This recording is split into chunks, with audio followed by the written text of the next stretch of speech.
Halo semuanya, Shalom. Saya adalah mahasiswa dari Universitas Kristen Indonesia Maluku.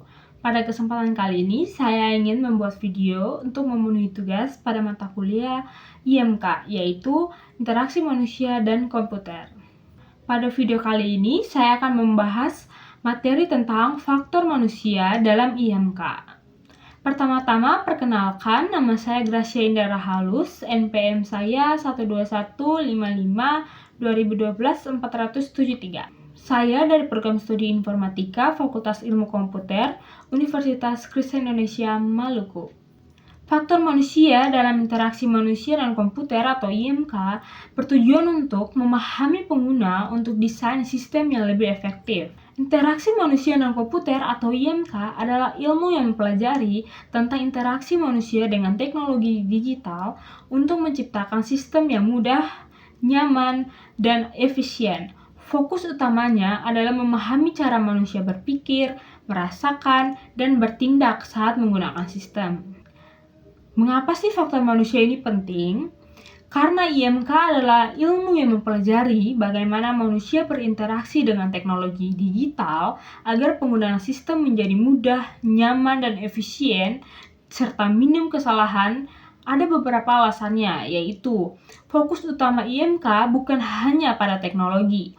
Fokus IMK adalah cara manusia berpikir, merasakan, memahami, dan bertindak. Desain harus mengikuti kebiasaan alami manusia, bukan sebaliknya. Alasan berikutnya adalah kemampuan dan kebiasaan manusia yang bervariasi, berpikir berbeda, kebiasaan berbeda, fokus berbeda, serta pengalaman dan kesalahan pun berbeda. Jika sistem melupakan faktor ini, pengguna akan cepat merasa bingung atau frustasi. Desain yang baik akan mencegah kesalahan, bukan hanya menyalahkan pengguna. Contoh aplikasi sehari-hari, misalnya aplikasi pesan, yaitu kolom ketik dan tombol kirim. Nah, berikutnya adalah saluran masukan atau input dan saluran keluaran atau output. Jadi, saluran ini adalah jalur komunikasi antara manusia dan sistem untuk memberi perintah dan menerima respon. Bentuk-bentuk masukan dari manusia, yaitu ada sentuhan, ada klik, ada gerakan, ada suara, ketikan, bahkan ekspresi wajah. Bentuk-bentuk keluaran dari sistem yaitu tampilan layar, getaran, pesan status, bunyi notifikasi, perubahan warna, maupun lampu indikator. Misalnya nih, ilustrasinya ketika kita menaiki lift. Jadi kita menekan tombol lantai, lalu tombol akan menyala dan lift bergerak. Output harus jelas agar manusia tahu apa yang sedang terjadi. Nah, ada nih perbandingan kecakapan relatif manusia dan komputer. Manusia itu memiliki keunggulan dalam kreativitas, intuisi dan pemahaman situasi, pengambilan keputusan fleksibel, juga mengenali pola sosial. Sedangkan keunggulan pada komputer yaitu kecepatan dan akurasi, pengulangan tugas, penyimpanan data besar, juga proses logis konsisten.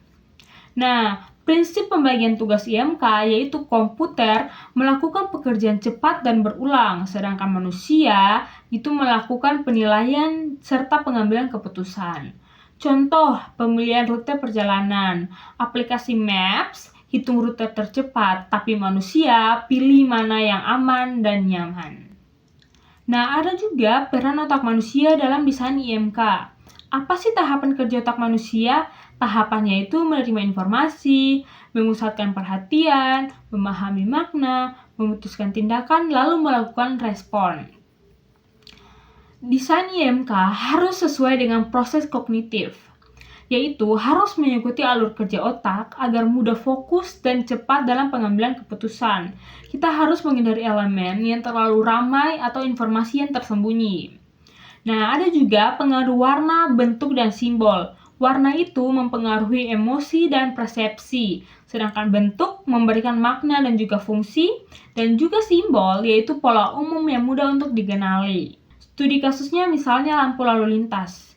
Merah itu berhenti, kuning itu waspada, lalu hijau itu jalan. Otak memproses dengan sangat cepat karena ini adalah pola yang familiar. Nah, memori manusia dan implikasinya pada IMK.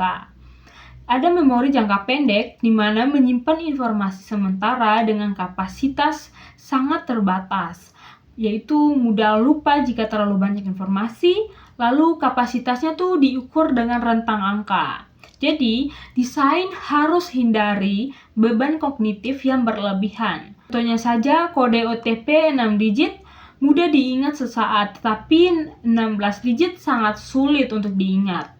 Nah, memori jangka panjang yaitu menyimpan pengalaman dan pengetahuan yang sering digunakan dan kapasitasnya besar. Jadi, sangat mengandalkan pola, simbol, atau asosiasi yang familiar. Jadi, tidak terbatas akan kapasitas dan informasi stabil dan bertahan lama. Lalu ada sistem yang efektif, yaitu minimalkan informasi untuk STM, manfaatkan pola dan ikon universal, pastikan konsistensi desain, lalu berikan umpan balik yang jelas. Sistem harus dirancang sesuai cara alami manusia berpikir dan mengingat untuk kemudahan penggunaan. Desain yang baik adalah desain yang bisa mencegah kesalahan dan mengurangi beban memori pengguna. Nah, ada juga pemecahan masalah dan keterampilan pengguna. Proses pemecahan masalah itu ada 4. Yang pertama, menyadari dulu adanya masalah, lalu mencari penyebab masalah, kemudian mencoba solusi yang relevan, lalu terakhir mengecek hasil implementasi. Lalu, ada juga dukungan sistem dalam pemecahan masalah, yaitu ada pesan error yang jelas dan instruktif, lalu ada petunjuk solusi dan langkah bantuan, kemudian ada tombol unduh atau kembali. Nah, tingkatan keterampilan pengguna yaitu ada 3, ya. Pemula, masih belajar, butuh petunjuk, lalu ada menengah, mulai terbiasa, dan terampil.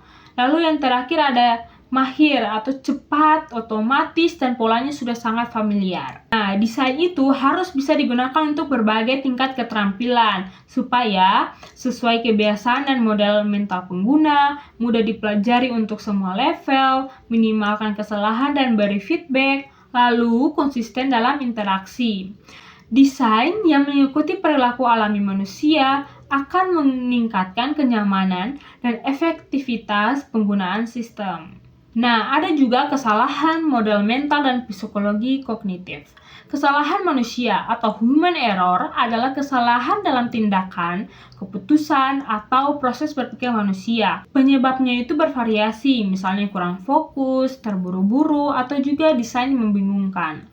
Penanganannya itu bisa melakukan pelatihan, pengawasan, maupun budaya keselamatan. Sistem yang baik harus mencegah kesalahan, bukan menyalahkan pengguna. Kemudian ada mode mental, gambaran dalam pikiran tentang cara sesuatu dibentuknya dari pengalaman sebelumnya. Jadi, desain yang sesuai dengan mode mental pengguna terasa natural, jika tidak, pengguna akan bingung. Contohnya, pintu dorong dan gagang itu ditarik. Lalu ada juga psikologi kognitif, yaitu mempelajari tentang perhatian, persepsi, memori, pemahaman, dan pengambilan keputusan. Tujuan IMK-nya adalah sistem tidak membebani pikiran, mudah dipahami, dan nyaman. Pentingnya perhatian dan persepsi dalam desain, misal elemen menonjol seperti label diskon berwarna merah. Nah, kita masuk pada desain sistem interaktif yang baik, yaitu ada beberapa hal. Yang pertama adalah interaksi faktor manusia. Jadi, karena IMK ini mempelajari interaksi manusia komputer untuk sistem yang mudah, nyaman, dan efisien, serta minim kesalahan, jadi fokus pada cara manusia berpikir dan bertindak. Faktor manusia penting karena setiap individu memiliki kemampuan berpikir, kebiasaan, tingkat fokus, pengalaman, dan potensi kesalahan yang berbeda. Lalu ada karakteristik desain efektif, yaitu sesuai kebiasaan manusia, mudah dipelajari, memberi feedback yang jelas, konsisten dalam tampilan dan fungsi, minimalkan potensi kesalahan, lalu mendukung tujuan pengguna. Lalu berikutnya adalah pentingnya konsistensi dan feedback. Feedback visual, misalnya tombol menyala, meyakinkan pengguna bahwa perintah diterima dan sistem berfungsi. Lalu ada juga meminimalkan kesalahan dan tujuan. Desain yang baik mencegah kesalahan, tidak menyalahkan pengguna, dan sesuai dengan model mental mereka. Sistem membantu pemecahan masalah dengan petunjuk yang jelas. Contohnya mesin parkir otomatis. Mesin parkir yang baik memiliki tombol yang jelas, instruksi layar langkah demi langkah, konfirmasi suara, dan struk otomatis. Pengguna langsung paham. Nah, ketika hal yang tadi kita lakukan dengan tepat, maka kita akan menuju desain yang berpusat pada manusia, yaitu desain sistem yang efektif, berakar pada pemahaman mendalam tentang faktor manusia, yaitu cara kita memproses informasi, mengingat, memecahkan masalah, membentuk kebiasaan, dan membuat kesalahan. Kenyamanan dan efektivitas sistem meningkat seiring dengan keselarasan desain dengan perilaku alami manusia sehari-hari. Jadi, tadi adalah faktor manusia dalam interaksi manusia dan komputer.